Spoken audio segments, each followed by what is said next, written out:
An anonymous source at NASA said that the agency intends to look for extraterrestrial aliens among people. For the first time in history, NASA agreed that UFOs, unidentified aerial phenomena, UFOs, as we call them, as it is now customary to call mysterious craft scurrying in the Earth's atmosphere in its lower and upper layers, really exist, and they made a commitment to take care of them.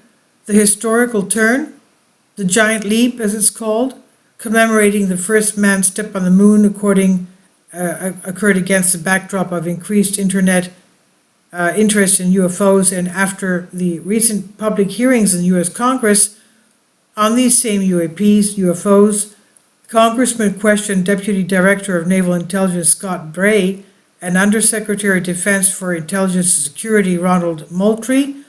A little earlier before that, a law was passed that obliged the U.S. government to create a working group to study a potential dangerous phenomenon. The Pentagon responded to the threat last year following the U.S. Navy. They created a special unit, the Unidentified Aerial Phenomena Task Force, UAPTF. Now, NASA has decided to officially join some of those specialists dealing with the problem, as they say, on a voluntary basis and on their own initiative. The agency promised to assist the military and conduct research as part of its own project. The congressional hearings and the emergence of the special law were provoked by numerous stories of naval aviation pilots, and most importantly, sensational footage which depicted strange objects captured by fighter radars.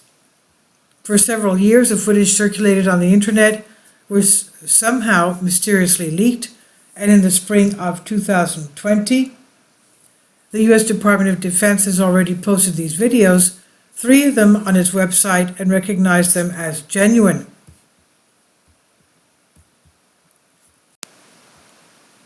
According to the testimonies of the pilots, technicians, operators of ground-based radar installations, and simply sailors who were on board aircraft carriers, objects in diameter reaching 15 to 20 meters, that's about 60 feet, then flew rapidly, then hovered, quickly soared to a height of 10 kilometers without any visible engines and jets, changing their trajectories with accelerations of from 100 to 1000 G, and this is absolutely impossible for human pilots if they were humans, people like us, controlling these objects. Sometimes the craft were hidden underwater. They emerged from under the water without any air turbulence or shocks, which usually accompany aircraft breaking the sound barrier. NASA tries not to mention aliens publicly. Aliens are not the only explanation for strange phenomena in the sky, insists Karen Fox, NASA spokeswoman. And she adds that it's too early to draw scientific conclusions about the nature of UFOs. There are not enough highly qualified observations. However, an anonymous source within the agency claims that NASA is serious about looking for extraterrestrials living here on Earth. They just decided to focus a little closer to home this time, adds the connoisseur, and that is, the specialists of the U.S. Space Agency do not reject the idea of extraterrestrial alien intervention in the phenomena. The head of NASA, Bill Nelson, after talking with the pilots who were chasing objects and catching them in sight, then mentioned, "Who am I to say that planet Earth is the only habitat for such a civilization and organized form of life as ours?" Another U.S. government source says NASA will most likely start collecting testimonials from astronauts, first from those who have seen UFOs in space. They will view the videos and data from multiple missions. It's already known that both the Pentagon and NASA admitted that astronauts have seen UFOs several times and recorded what they saw. Specialists from both departments requested archival footage taken by cameras equipped on shuttles and other spacecraft. Some data has been declassified.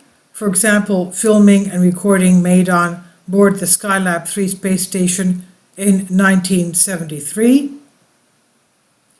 Station Commander Alan Bean wrote in the logbook back then, "Through the window we saw a bright red light flashing with a period of 10 seconds. The object became brighter and drifted with us for 20 minutes or more. Then it disappeared over the horizon. It was the brightest object we saw," he said.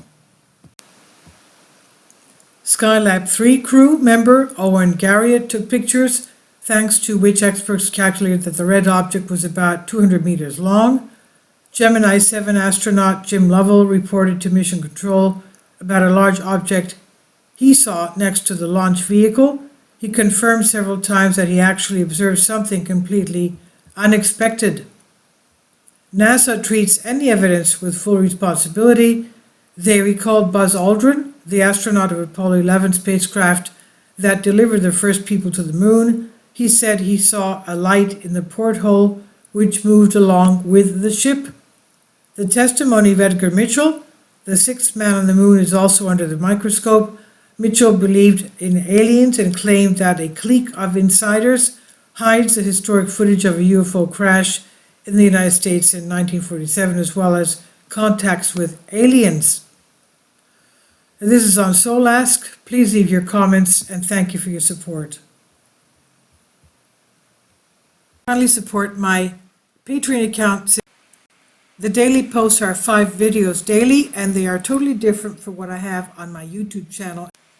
Thank you so much for your support and that you find all my content so interesting. You'll find the Patreon account details in the description box below.